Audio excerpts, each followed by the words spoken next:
선악과를 베어물고 하나님의 자리에서 내쫓고 자신들이 하나님이 되고자 또 선악 판단의 주체가 되고자 반역을 저지른 아담과 하와는 에덴에서 쫓겨났습니다.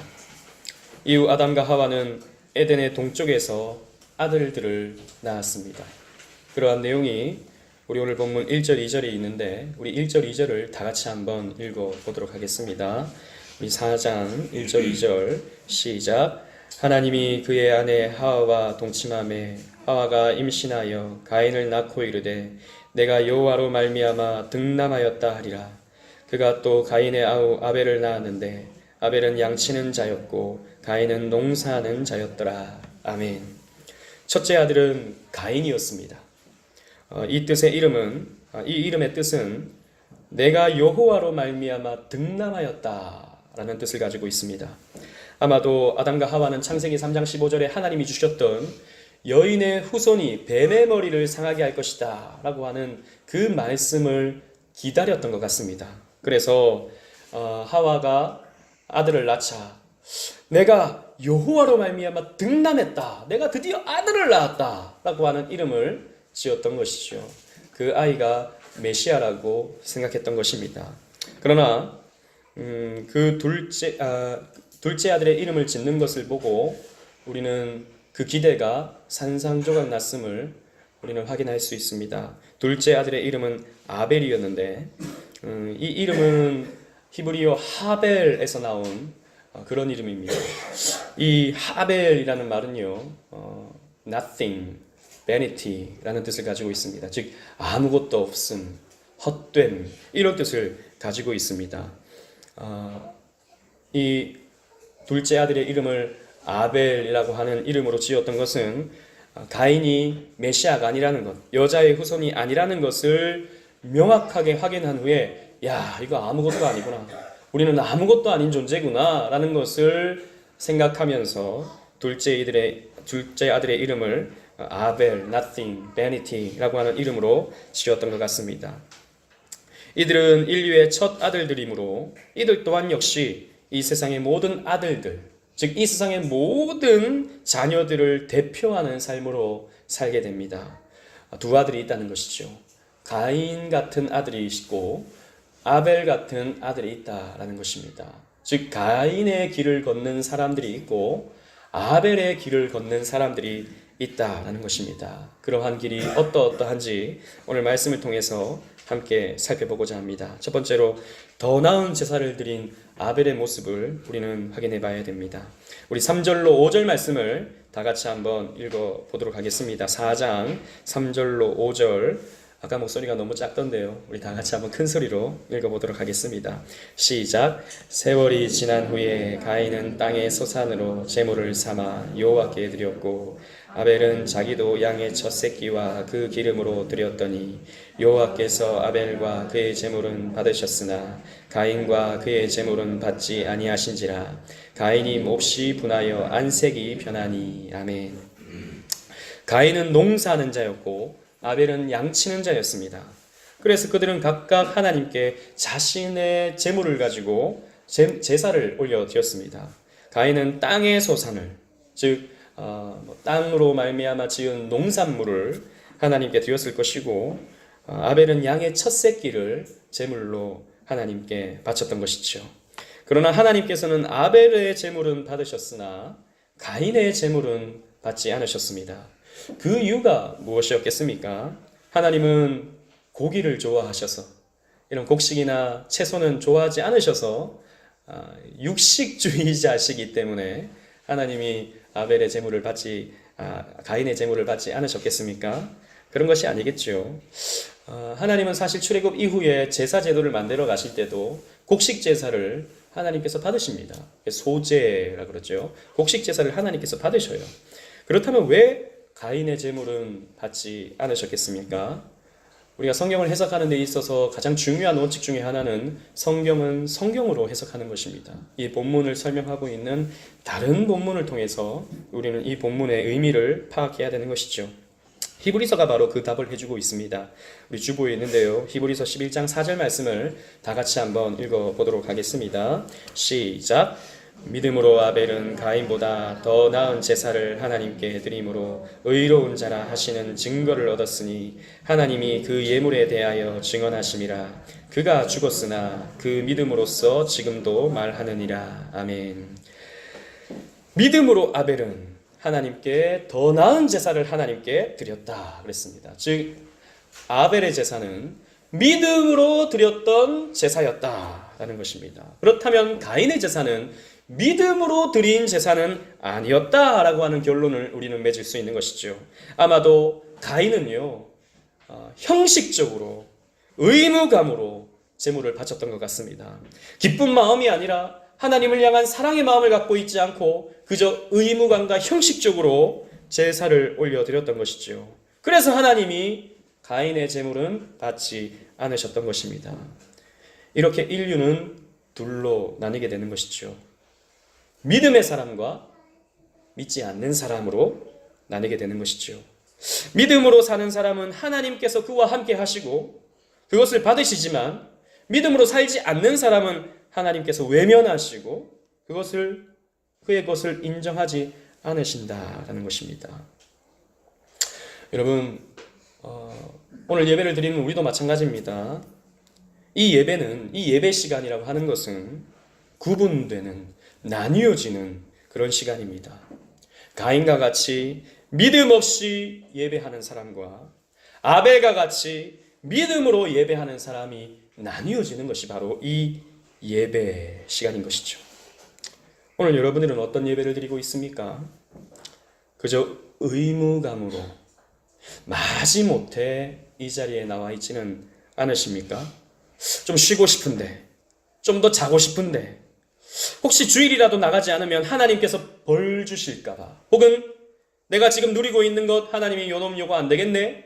예배도 안 드리고 그래서 내가 가지고 있는 것 그거 빼앗아 가실까봐 억지로 나오지는 않으셨습니까? 그런 분이 있는지도 모르겠습니다. 도대체 하나님은 왜 주마다 예배를 드리라고 하는지, 그냥 한 달에 한 번 예배 드리라 그러면 얼마나 좋았을까? 그런데 왜 우리를 이렇게 괴롭히시려고 매 주일마다 이렇게 예배 드리라고 하시는가? 그렇게 투덜투덜대고 있지는 않으십니까? 이 예배에 나가지 않으면 부모님이 자꾸 뭐라고 하시니까, 혹은 예배 나가지 않으면 아내가 너무나도 뭐라고 하니까 가정의 평화를 위해서 어쩔 수가 없다. 그러니 그냥 나와서 자리만 지키고 앉아있지는 않습니까?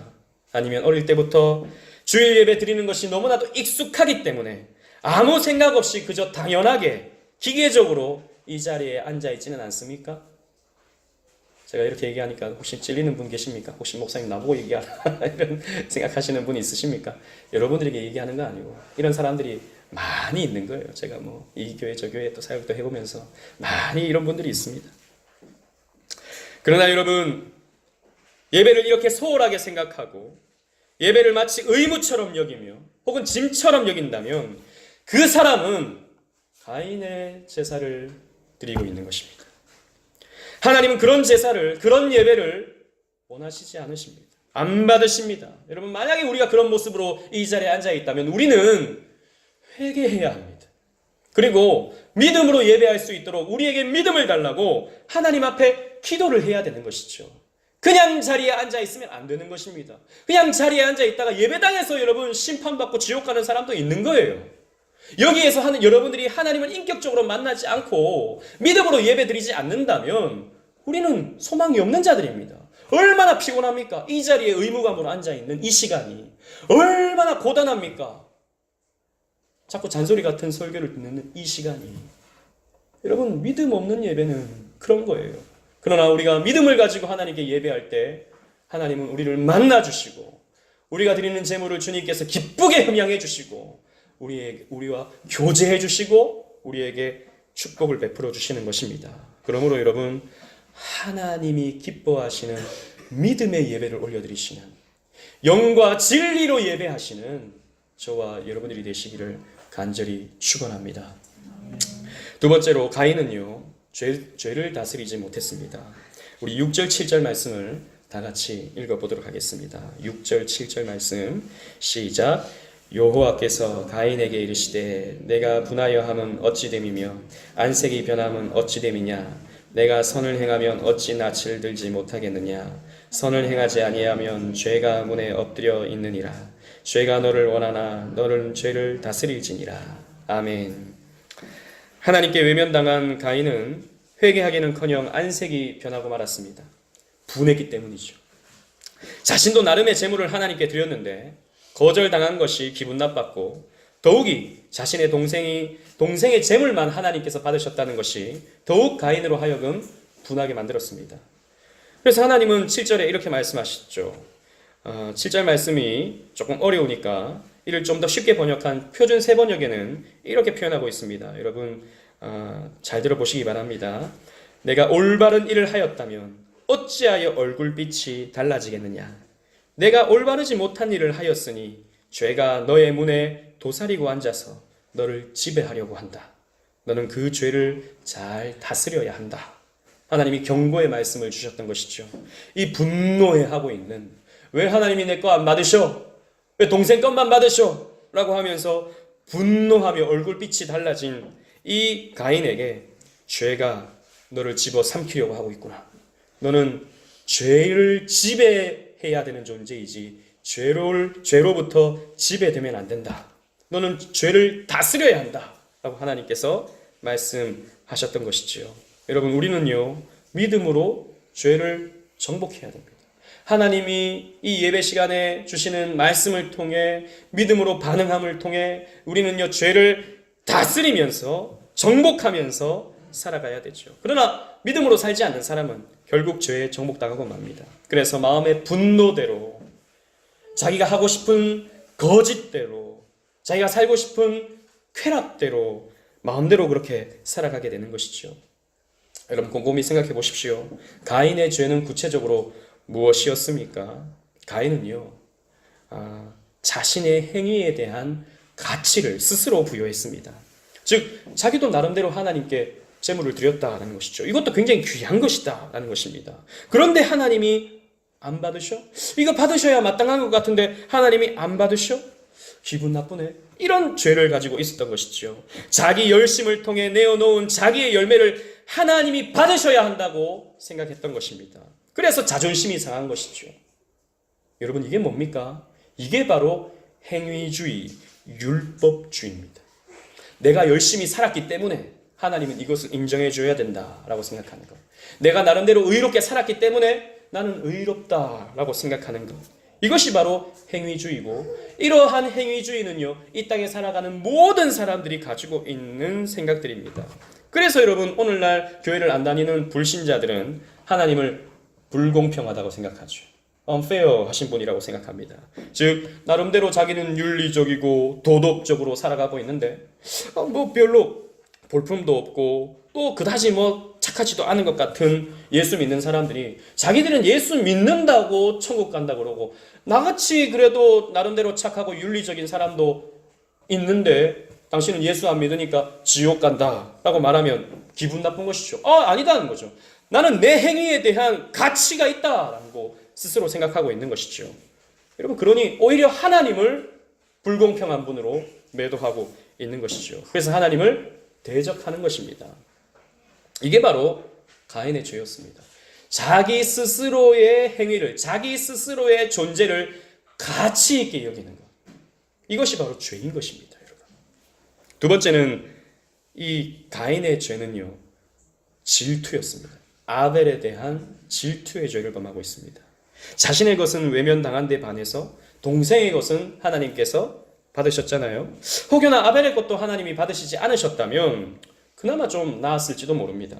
하지만 자신의 것이 더 부족하다고 판단할 수 없는 그런 상황인데 하나님은 자신의 것을 받지 않으셨을 때 그 분노가 아벨에게 향하는 거예요. 쟤는 하나님이 받으셨네? 이러면서 말입니다. 정리하자면 가인은요, 선악과를 따먹은 아담의 죄를 고스란히 나타내고 있습니다. 그 아담의 죄를 고스란히 드러내고 있는 것이죠. 즉 자신의 가치를 챙기고 있는 것입니다. 자신이 하나님께 존중받아야 되고 자신이 하나님의 생각에 하나님이 자신의 생각에 맞춰줘야 된다고 생각하고 있는 것입니다. 내가 이것을 했으니까 하나님도 여기에 합당한 반응이 있어야 된다고 생각하고 있는 것이죠. 여러분, 이것이 바로 타락한 인간의 모습입니다. 자신이 선악 판단의 주체가 되어서 이것은 선한 것이고 이것은 악한 것이고 스스로 판단하고 있고 하나님의 영역에 도전하고 있는 것입니다. 여러분, 이런 질투의 마음, 이런 자기 가치를 챙기고자 하는 이런 마음은 여전히 우리에게도 남아 있습니다. 자신보다 앞서가는 사람이 있다면 우리는 그 꼴을 보기가 굉장히 힘이 들죠. 오래전 영화이지만 아마데우스라는 영화를 보신 적이 있으십니까? 오스트리아의 빈의 궁정음악가 살리에리를 주인공으로 한 영화였습니다. 이 영화의 살리에리는요, 당시 최고의 음악가로서 명성을 떨치고 있었습니다. 많은 사람들에게 존경받고 많은 사람들에게 이미 사랑받고 있는 음악가였습니다. 그런데 어느 순간 볼프강 아마데우스 모차르트가 등장하죠. 그의 천재성이 드러납니다. 그래서 사람들이 이 살리에리를 바라보던 그 사람들이 이 모차르트를 바라보기 시작하는 것이죠. 그리고 그의 음악에 사람들은 놀라워합니다. 그런 모차르트를 살리에리가 보면서 자기도 경탄하면서 동시에 불안감을 느끼죠. 그리고 점점 마음속에 분노가 치밀어 오르기 시작합니다. 그러면서 시간이 지나면서 하나님을 원망하죠. 왜 저런 천부적인 재능을 하나님은 왜 자기에게 주지 않고 왜 저 모차르트에게 주었는가? 왜 하나님은 모차르트를 선택하고 나를 왜 버렸는가? 분노하죠. 그래서 십자가를 불태워버립니다. 이 살리에리가. 그러면서 이 모차르트를 점점 미궁 속으로 집어넣고 결국에는 독살하는 일에 이 살리에리가 역할을 하게 됩니다. 그러다가 이제 마지막 장면이 어떤 장면입니까? 어느 이제 제자가 이 살리에리에게 와서 뭔가를 배우기를 원합니다. 그래서 자기 음악을 들려줍니다. 이 노래 아냐? 그러니까 몰라요. 그럼 이 노래는 아냐? 그럼 몰라요. 그래서 모차르트의 음악을 들려줍니다. 따라란 딴딴 따라단 따라란 딴딴 따라단. 그러니까 이 사람이 그건 안다고. 이건 내 음악 아니야. 그거 잘 알죠? 그러니까 그건 내 음악 아니야. 모차르트 음악이야. 이렇게 말하면서 씁쓸하게 웃음 짓습니다. 모차르트가 없어지면 자기는 그래도 조금 더 인정받고 사람들에게 사랑받을 것이라고 생각했는데 그 모차르트 때문에 평생을 고통받는 거예요. 여러분, 이렇게 살아가는 사람들이 비단 살리에리 뿐이겠습니까? 어쩌면 우리도 이런 살리에리와 같은 삶을 살아가고 있는지도 모릅니다. 나보다 더 앞선 사람, 뛰어난 사람, 가진 사람을 우리는 부러워하고 질투하며 살아갑니다. 나보다 더 인정받고 나보다 더 사랑받는 회사 동료가 있습니까? 그러면 한 대 쥐어받고 싶죠. 나보다 더 많이 가졌으면서 더 많은 것을 가지려고 부모님에게 재산을 물려받으려고 힘쓰는 그런 형제들이 있지 않습니까? 그런 형제들을 보면 미운 마음이 들죠. 나보다 더 선한 친구, 혹은 나보다 더 착한 친구, 혹은 나보다 더 신앙 있는 친구, 그 친구 옆에 있으면 내가 너무 악해 보여. 그 친구 옆에 있으면 내가 너무 믿음이 없어 보여. 내가 말 한마디 하면 그거 아니잖아. 그래도 우리가 이렇게 살아야 되잖아. 그 말이 너무 싫어요. 그런 경우 있지 않습니까? 그래가지고 얘는 도대체 뭐야? 왜 얘만 있으면 나는 왜 이렇게 못돼지는 것 같지? 악해지는 것 같지? 그런 질투심, 나름대로의 그런 질투심, 이런 것들 때문에 우리는 분노가 끓어오르고 내 눈앞에서 좀 없어졌으면 좋겠다 라고 하는 생각이 들기도 하는 것이죠. 여러분, 왜 이런 질투가 생기겠습니까? 왜 이런 분노가 생기겠습니까? 우리 안에는요, 우리 스스로를 높이고자 하는 그런 교만한 마음이, 하나님을 밀어내고 하나님의 자리에 내가 앉고자 하는 그 자기 행위에 가치를 부여하고자 하는 교만한 마음이 우리 안에 깊이 뿌리 박혀 있기 때문입니다. 여러분, 우리가 뭡니까? 우리의 본질은 뭐였습니까? 우리는 흙이다 그랬습니다. 우리는 아무것도 아닌 존재다 그랬습니다. 오늘 말씀에 본다면 하벨인 것이죠. 하벨. Nothing, vanity, 헛된 것, 아무것도 아닌 것. 저와 여러분들의 본질은 사실 그런 것입니다. 그런데 우리가 자꾸 있음을 흉내내는 것이죠. 아무것도 아닌데 내가 자꾸 있다. 내가 뭔가를 가졌다. 내가 뭔가를 해냈다. 나는 뭔가를 할 수 있다. 라고 하는 교만을 우리는 부리고 있는 것입니다. 물론 여러분 우리가 할 수 있습니다. 우리는 뭔가를 가졌습니다. 우리는 예수 안에서 가진 것이지 나의 본질에서부터는 우리는 아무것도 할 수 없고 아무것도 가지지 않았습니다. 우리는 전적으로 부패했기 때문이죠. 그런데 스스로가 존재가 되려고 하니까 스스로의 가치를 챙기려고 하니까 이런 분노와 질투가 생기게 되는 것이죠. 나도 저 사람만큼은 해. 나도 저 사람만큼은 가졌어야 되는 게 맞아. 나도 원래 착한데 저 사람은 자꾸 왜 나를 악하게 만들어? 이런 마음으로 우리는 우리 스스로를 공격하지 말아야 됩니다. 그런 마음은 우리 주님 앞에 내려놓아야 되는 것입니다. 이게 뭡니까? 자기 부인인 것입니다. 십자가를 지고 자기를 부인하고 나를 쫓으라 라고 말씀하신 우리 주님의 말씀에 순종하는 것이 바로 이런 것이죠. 내가 헛됨을 아는 것입니다. 나는 아무것도 아닌 것을 아는 것입니다. 그래서 하나님이 나에게 부여해 주시는 그 은혜와 그 생명과 이러한 삶으로 우리는 감사하고 감격해하면서 기쁘게 우리는 살아가야 되는 존재지, 나 스스로가 뭔가를 증명해내려고 하는 것은 어리석은 일입니다. 겸손해야 된다는 것이죠. 이런 분노하고 있는 가인과 같이 우리는 살지 말아야 됩니다. 그리고 마지막으로 아벨의 죽음을 우리는 볼 수 있습니다. 우리 8절 말씀을 다 같이 읽어보도록 하겠습니다. 시작. 가인이 그의 아우 아벨에게 말하고 그들이 들에 있을 때 가인이 그의 아우 아벨을 쳐 죽이니라. 하나님께 믿음의 제사를 올려드렸던 아벨은 가인과 함께 들로 나갔을 때 가인에 의해 죽임을 당하게 됩니다. 아담의 후손인 아담의 첫 아들이죠. 이 가인이 아벨을 죽이고 있는 것입니다. 그리고 믿음의 사람 아벨은 이렇게 불신앙의 사람에게 죽임을 당하는 모습으로 나타나게 됩니다. 여러분, 역사 속에서 믿음의 사람은 언제나 이렇게 죽는 자로서 드러납니다. 하나님께서 기뻐하시는 제사를 올려드리면 여러분 우리는 대단히 복을 받을 것 같이 느껴지지만 그러나 그렇지 않습니다. 세상에 의해 불신자들에 의해 핍박당하고 목숨의 위협을 당하며 목숨까지 잃는 자로 살게 되는 것이 믿음의 사람들의 모습입니다. 바로 여인의 후손이신 예수 그리스도께서도 이렇게 세상에 의해 죽임을 당하셨죠. 예수께서는 자기를 증명하려고 하는, 자기의 의를 드러내려고 하는 유대인들, 바리새인들에게 모함당하고 고소당하여 십자가를 지셨습니다. 그리고 허무하게 죽어버리고 말하셨습니다. 뱀의 후손들, 가인의 후손들에 의해 처참히 죽으셨던 것이죠. 여러분, 그리스도 안에서 사는 저와 여러분들은 어떻겠습니까? 마찬가지입니다. 성도는 이 역사 속에서 불신자들의 핍박과 위협과 그리고 죽임 속에서 살게 되는 것입니다. 예수님의 제자들이 다 그렇게 죽지 않았습니까? 초대교회 성도들이 그렇게 콜로세움에서 죽어갔지 않았습니까? 역사 속 믿음의 선지인들이 다 그렇게 피 흘려 죽임을 당하고 말지 않았습니까?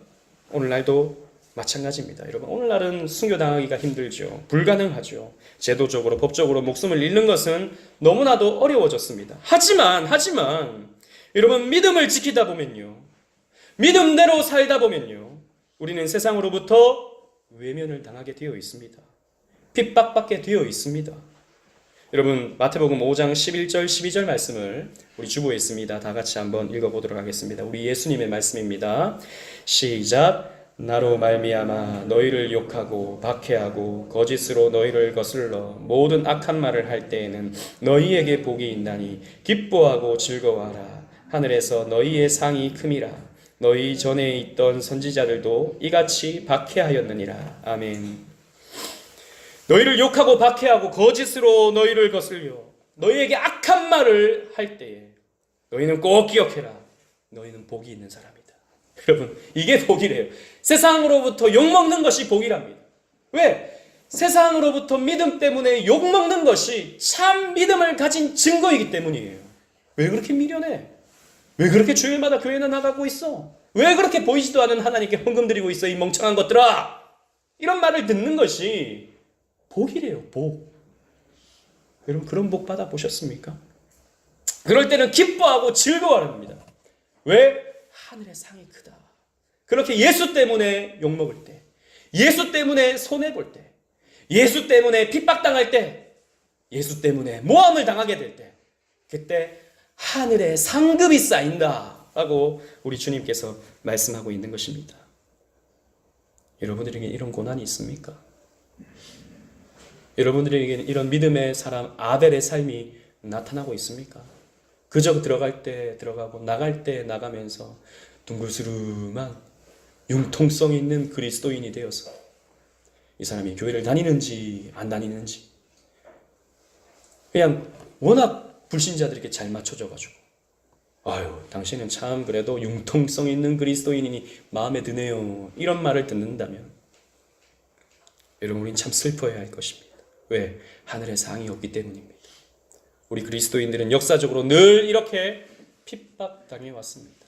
아벨 이후로 이렇게 늘 고통을 당해 왔습니다. 그러므로 여러분 예수 때문에 당하는 고통, 예수 때문에 당하는 시련 기쁘게 잘 감내하시기를 바랍니다. 하늘의 상급을 쌓아 두시기를 간절히 축원합니다. 사랑하는 오직은혜 교회 성도 여러분, 에덴 동산 문 밖에서 시작된 인류의 역사는 두 길로 나뉘어지기 시작했습니다. 그것은 가인의 길과 아벨의 길입니다.